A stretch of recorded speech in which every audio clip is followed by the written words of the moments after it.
Nolan, good to see you. Today we are talking about the 4 recreational retirement expenses that you can't afford to ignore. Once people retire, their spending habits often change. Of course, housing, healthcare, groceries, those are still going to be a part of your budget. But since retirement often means more free time, you'll probably be spending more. So we're going to talk through those common expenses. Number one is travel. The average vacation for 2 people is about $4,000. So we need to set aside money for that. But what is a realistic travel budget? Yeah, realistically, the travel budget depends on you and the type of travel that you like to take and how often you like to go. I have some folks who they design their travel budget and it's a few $1,000s a year. They do some camping up north in Michigan and don't really leave the state. And I have a few who, they're spending tens of thousands of dollars, and that's okay. But like travel is in their retirement plan. So realistically, somewhere probably between $5,000 to $10,000 per year, I think is a good starting point. It gives you flexibility, I think, to have it as an intentional part of your budget and not underspend in that category. But also, if you want to go on a less extravagant trip, you don't need to spend the upper limit. Or if the market's been poor, you don't need to tap into your accounts for 2 vacations in 1 year or something like that. So. And then the next item you may want to factor in would be an RV. A study by the RV industry found that 48% of avid RVers are retired. And of course, RVs can range in cost, but about $100,000. Yeah, and RVs or fifth wheels or trailers or anything to pull those trailers. I mean, these are all expenses that we see a lot of retirees doing.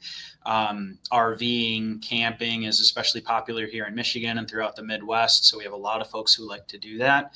But I will say that, you'll retire and then you'll want a trailer or some camper or something to pull behind a truck. And then you'll need a truck 2 or 3 years later. And those expenses kind of stack on top of each other. So not to say don't do them, just make sure that they're part of the plan. And usually those expenses fall within the first couple years of retirement. It's not something that we see very many people purchasing like into their late 70s or 80s and doing things like this. So.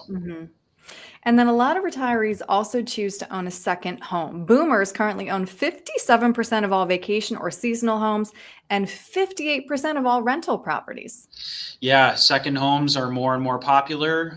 People will keep their homes in Grand Rapids or the greater Grand Rapids area and then go live in their cabin or up north cottage or something like that as their full-time residence. We're seeing a little bit of that more frequently now. Owning that second property comes with pros and cons, as everybody knows, but it's really the time and effort and management of having 2 homes and making sure that you can do it. So choosing to own a second home, you can kind of fall into it where maybe you bought a cottage and end up living up there and then renting out to a family member or friend.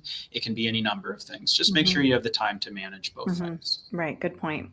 And then the last expense to include in your fun money budget would be your hobbies. And again, depending on what you're passionate about, this expense can vary a lot.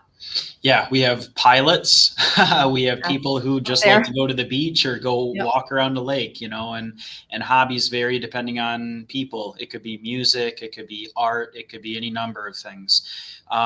We talk a lot about withdrawal rate risk and not taking out too much of your money too quickly, but with hobbies and with the extra things in retirement, it's also important not to take out too little of your money on an ongoing basis. It's important to feel fulfilled.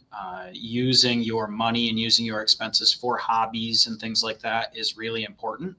And for retirees, making sure that you actually budget for that. It may seem like something you don't need to do, but it is very important for physical, mental, emotional well-being. Right. Absolutely. You work so hard for that retirement. You want to enjoy it. Right. Yeah. Well, Nolan, if somebody would like to, again, make sure that they are creating a holistic budget and a really sound financial plan, and they want to talk this through with you, how can they get a hold of you?